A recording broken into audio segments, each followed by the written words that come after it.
بسم اللہ الرحمن الرحیم۔ السلام علیکم ورحمۃ اللہ وبرکاتہ۔ جی ناظرین، آپ دیکھ رہے ہیں میرا یوٹیوب چینل اور میں ہوں نثار احمد۔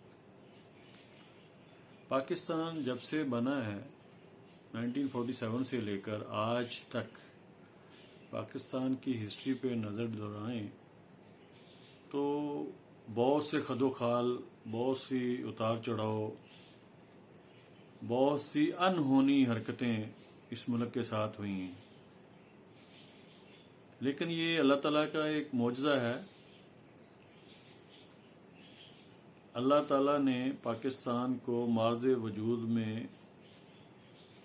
لا کر اپنی وحدانیت کا ایک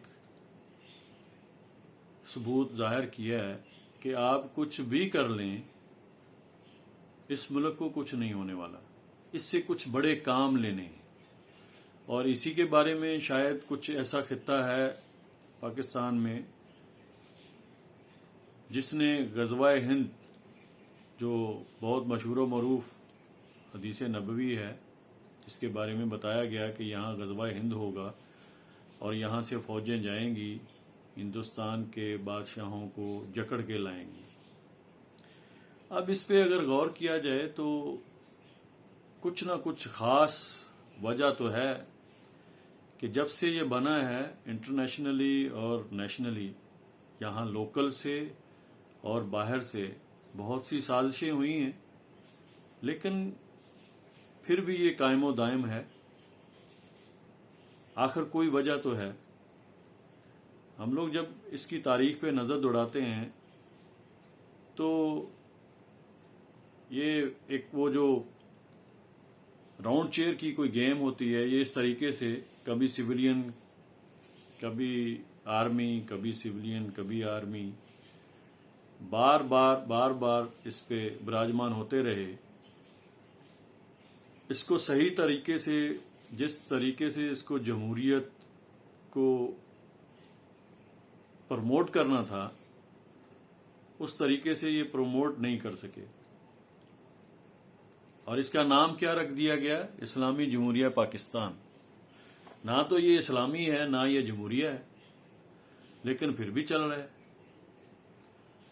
دیکھا جائے، دیکھیں 10-11 سال 1959 سے لے کر تقریباً 68 تک 9 سال جنرل ایوب صاحب لگے رہے۔ اس سے پیچھے چلے جائیں تو آنکھ مچولی ہوتی رہی، 6 مہینے، سال۔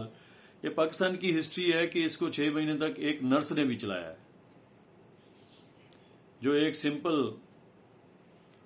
نرس تھی، اس نے بھی ملک کے معاملات چلائے ہیں تقریباً 6 مہینے تک۔ جبکہ نہرو کی پیشینگوئی تھی، یا انڈیا کے جو اس وقت کے دانشور تھے، وہ کہتے تھے کہ یہ ملک چل ہی نہیں سکتا، یہ واپس ضم ہو جائے گا انڈیا میں۔ لیکن الحمدللہ پھر بھی چل رہا تھا۔ پھر ایک حادثہ ہو گیا 1971 میں، بنگلہ دیش بن گیا، 2 لخت کر دیا گیا پاکستان کو۔ ان کا موقف اور زیادہ مضبوط ہونے لگا کہ دیکھیں ایک ٹکڑا الگ سے ہو گیا، اور جب سے لے کر،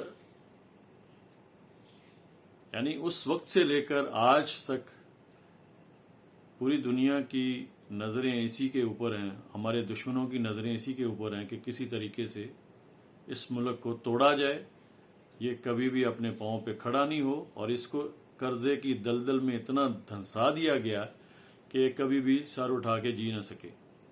لیکن پھر ایک وقت آیا، الحمدللہ عمران خان صاحب کی حکومت آئی، 3.5 سال، جس نے آ کے تھوڑا سا اپنے آپ کو کھڑا کیا، لیکن پھر وہی سازش، پھر وہی مداخلت، پھر وہی چالیں ایسی چلی گئیں، موروں کو ایسے ہلایا گیا کہ انہوں نے اپنا ایکشن لے کے، اپنی حرکتیں کر کے، اپنی شیطانی چالیں چلا کے اس ملک کو دوبارہ اسی نہج پہ لے آئے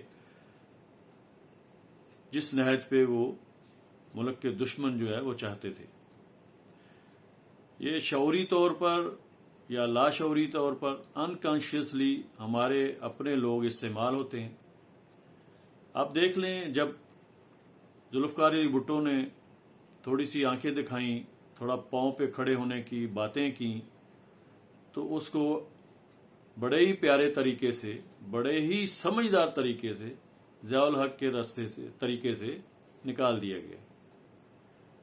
میں نے پہلے ہی کہا کہ اس کی ہسٹری پہ نظر دوڑائیں تو آپ شروع سے دیکھ لیں گے، مولوی تمیز الدین سے لے کر نسیم حسن شاہ تک، پھر جو بھی ججز آئے سٹل آج تک سارے جو ہیں نظریہ ضرورت کے تحت استعمال ہوتے رہے، سہولت کار بنتے رہے اور خود فائدے اٹھاتے رہے۔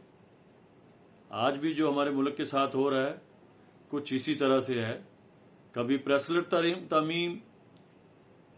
ترمیم، کبھی ہنری کسنجر اور آج ڈونلڈ ڈو۔ ہمارے ملک کے بڑوں کو سوچنا ہے، کہیں ایسا تو نہیں کہ ہم اپنے ملک کو خود اپنے ہاتھوں سے برباد کر رہے ہیں، لیکن یہ پھر بھی کچھ بھی کر لیں، الحمدللہ ثم الحمدللہ اس پاک دھرتی میں اتنی برکت ہے کہ یہاں کچھ نہیں ہو سکتا۔ سارے کے سارے کھا رہے ہیں لیکن الحمدللہ یہ پھر بھی چل رہے ہیں۔ تو صاحب اختیار لوگوں کو، ہماری عدلیہ کو سوچنا ہے کہ کہیں ہم استعمال تو نہیں ہو رہے، جو دشمن چاہتا ہے ہم لوگ اسی ڈگر پہ تو نہیں چل رہے۔ ابھی جس نہج پہ لے آئے ہیں وہ ایک تیر سے دو شکار کر رہے ہیں، ہمارے ملک کو برباد بھی کر رہے ہیں اور ہماری آرمی پاک فوج کی عزت و احترام کی دھجیاں بھی اڑا رہے ہیں۔ دانشور لوگوں کو، عقل والوں کو سوچنا ہے کہ یہ آج جس سٹیج پہ پاکستان آرمی کی عزت ہے، آیا 1 سال پہلے بھی یہی تھی؟ بالکل بھی نہیں۔ آج جتنا قمر باجوہ صاحب یا اوپر کے 4-5 جرنیل جن کو بہت زیادہ امپورٹڈ حکومت سے بہت زیادہ پیار ہے، حالانکہ میں اس طریقے سے نہیں سوچتا ہوں، دوسرا اینگل بھی ہے اس میں کہ جس طرح ہماری پاکستان ایجنسیوں نے، ISI خاص طور پہ، اور پاکستان آرمی نے دنیا میں اپنا نام بنایا ہوا ہے، شاید ایسا تو نہیں کہ یہ دنیا کو دکھانے کے لیے، آئی واش کرنے کے لیے، کیونکہ ہم لوگ ان کے مقروض ہیں، یہ سارا کھیل رچایا جا رہا ہے۔ اس کو سوچنا ہے، اس کو پرکھنا ہے، لیکن ہمیں اپنے ملک کی حفاظت کے لیے اگر کوئی پروٹیسٹ، اگر کچھ احتجاج، اگر کچھ ہمیں چیزیں اچھی نہیں بھی لگ رہی تو ہماری پاکستان کی پراپرٹی کو، ہماری پاکستان کی سلامتی کو، پاکستان آرمی کو کسی بھی طریقے سے نقصان پہنچانے سے گریز کرنا ہے۔ ناظرین، بہت سی باتیں ہیں، بہت سی خبریں ہیں جو آئندہ چند دنوں میں، آنے والے مہینوں میں ظاہر ہو جائیں گی۔ جنرل حمید گل کا انٹرویو جو ڈاکٹر شاہد مسعود کے ساتھ تھا، کچھ لوگوں کو یاد ہوگا، میں ان کو کہتا ہوں وہ بھی ایک ولی اللہ ہی تھے، جو انہوں نے کہا ایسے ہی ہو رہا ہے۔ پاکستان میں عمران خان کی حکومت سے پہلے لوگ مایوس ہوں گے، تو الحمدللہ جو انہوں نے کہا تھا ایسا ہی ہوا سٹارٹ میں۔ پھر یہ دوبارہ آئیں گے تو وہ سوال کیا گیا کہ کون ان کو دوبارہ کون کرے گا، اس کو ٹھیک کون کرے گا، تو انہوں نے کہا تھا ہم کریں گے۔ تو ہم کرنے میں بہت سی چیزیں واضح ہو گئی ہیں کہ ہم کون کریں گے۔ یہی اسٹیبلشمنٹ، یہی عدلیہ، یہی ہمارے ادارے انشاءاللہ بفضل خدا یہی کھڑے ہوں گے اور یہی ملک بچائیں گے، اور یہی باجوہ صاحب بچائیں گے۔ یہ وہ دن دور نہیں ہے، زیادہ لمبا عرصہ نہیں ہوگا۔ جس طریقے سے بیک ڈور رابطے، جس طریقے سے ڈیلز ہو رہی ہیں، آپ کو خبر دیتا جاؤں، میرے سورسز کے مطابق